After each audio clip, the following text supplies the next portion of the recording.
Been a minute since I made one of these. Check it out, guys. I don't know. Probably doesn't fit the tone about what I'm about to talk about, but fuck it. So, what's new? Catching a flight in a few hours and I couldn't sleep. I just got off work like 2 hours ago, and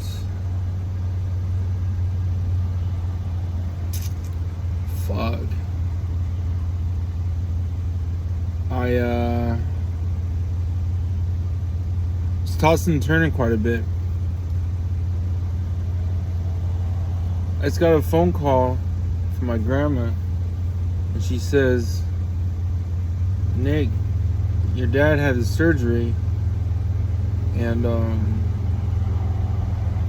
he was supposed to have this fluid removed from his lungs, and it didn't go so good. He's not waking up from the anesthesia. So, thank you so much. You're welcome. Have a nice one. You too.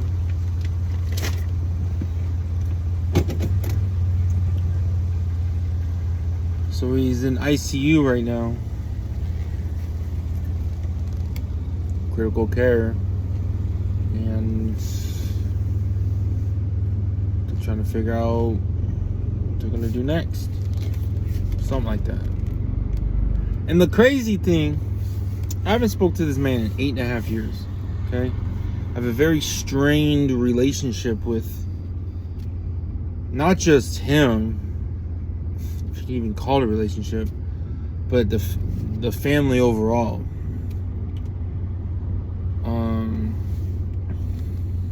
I have a very I think I was gonna Google the word hedonistic. The thing is, all right, my side of the story is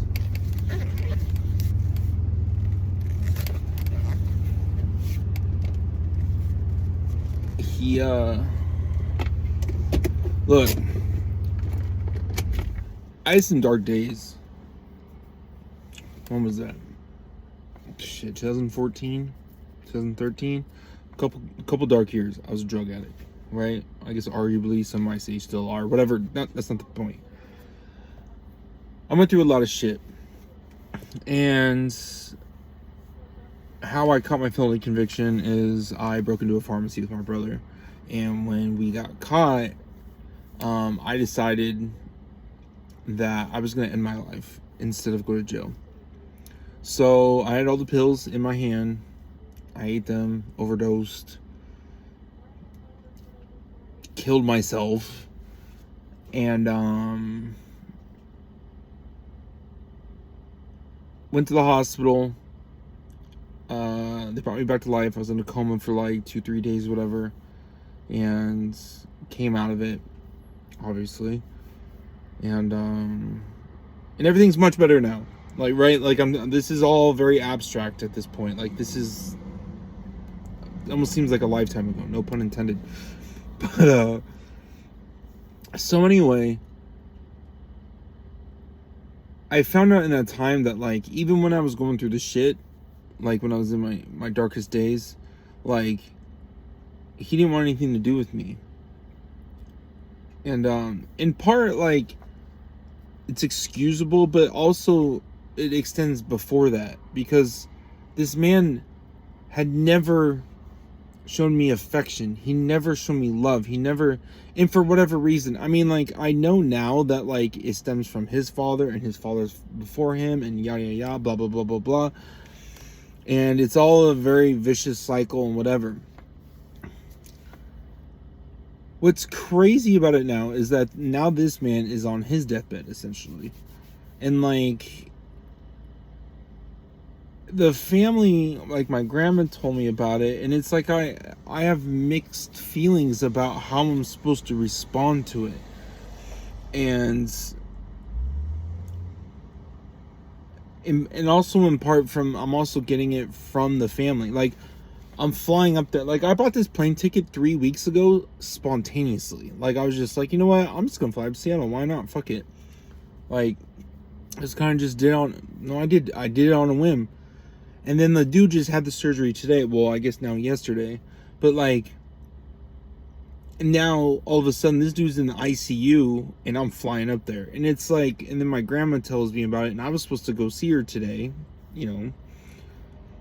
And now she's gonna be up there with him. And like, I almost felt like this duty or this calling or whatever you want to call it, to like go up and see him. But then I look on the other side, and it's like, dude, the bitterness that runs so deep with his new family and with just the old, and like just everyone, it's like, I don't know what I'm supposed to do or what they expect me to do or do nothing. I feel like I'm damned if I do and damned if I don't.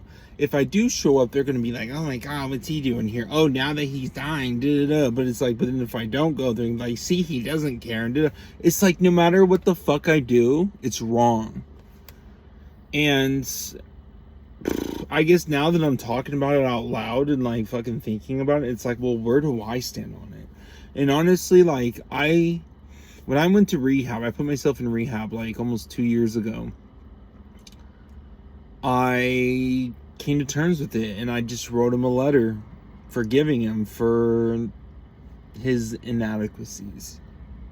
In short, you know, I was just like, whatever, just let go. And that's what I have done. I have just let go. And it's difficult because like I still have close relations to people that have close relations to him.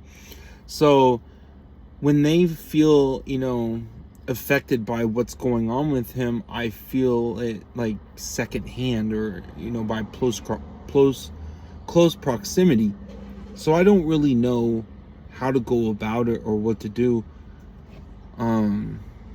Because I have already said my piece with it and made my peace with what it is. So I sit here wondering, also in part because it's like,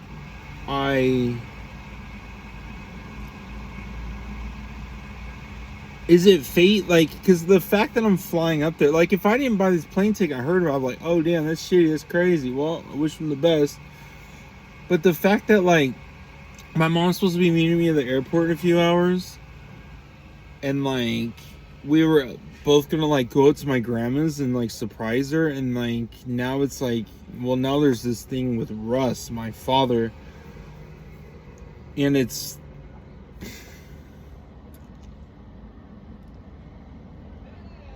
so weird. It's so fucking weird. I don't know if it's by fucking coincidence or fate or whatever you want to call it, but it's like, I don't even know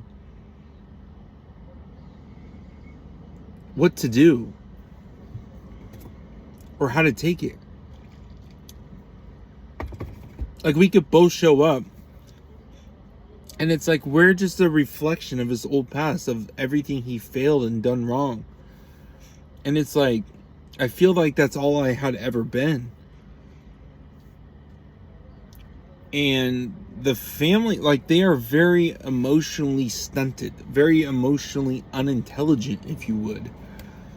I'm sorry if they ever see this and whatever, but it's true. Like, they will do everything in their power not to face, you know, uncomfortable emotions. They will do anything to not be confronted with it. And when they do finally do it, it's just, they just explode, and it's just very messy. Whereas like with me, I like to just face it head on. If it means something, you know what I mean? Like, if it's significant enough.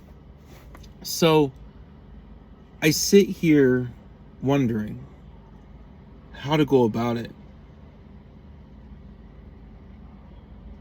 Because I feel like if I do the wrong thing here, it's only gonna further the divide.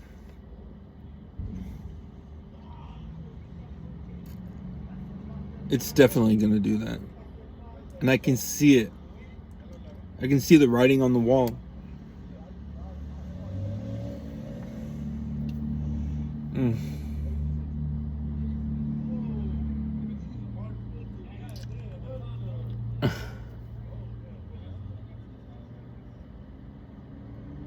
Anyway, I don't know, there might be a part 2 to this, because I couldn't sleep. I was tossing and turning. I was supposed to catch this flight. Or I am catching this flight. I'm starving. You know, I had all this on my mind, so I came to Whataburger. I'm getting a burger. Well, I'm about to eat it. I'm gonna head to the airport and just be on my way. On my way up there. Fuck. I don't know.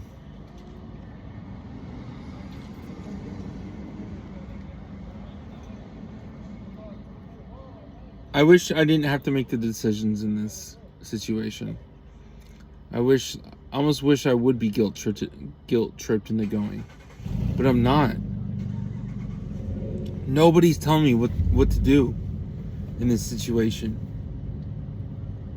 But you could be damn sure, I could be damn sure that I'm going to be made feel guilty about which way I go about it.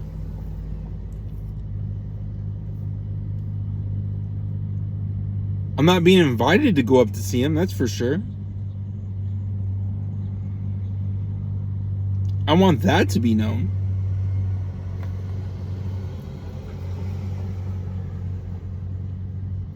So, you would think maybe that speaks for itself. I don't fucking know. I know there was about an hour where I was going through it. Like, I was really fucking feeling some sort of way. But then, after that, I don't know, I kind of had like a peace, like I just described, where I was just like, I'm already at peace with where it's at. Like, I don't know why I'm fucking, like, building this up into something that fucking is whatever. But again, like I think I just described this because I think I'm feeling it secondhand. And because those that I am close to are feeling it so deeply. I don't know.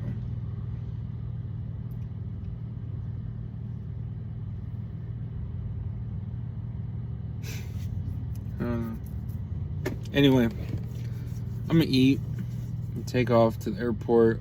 It's gonna be a long fucking day. I can already tell. I'm really pulling a fucking all-nighter. I can't sleep though. Fuck. Oh well. See how it goes.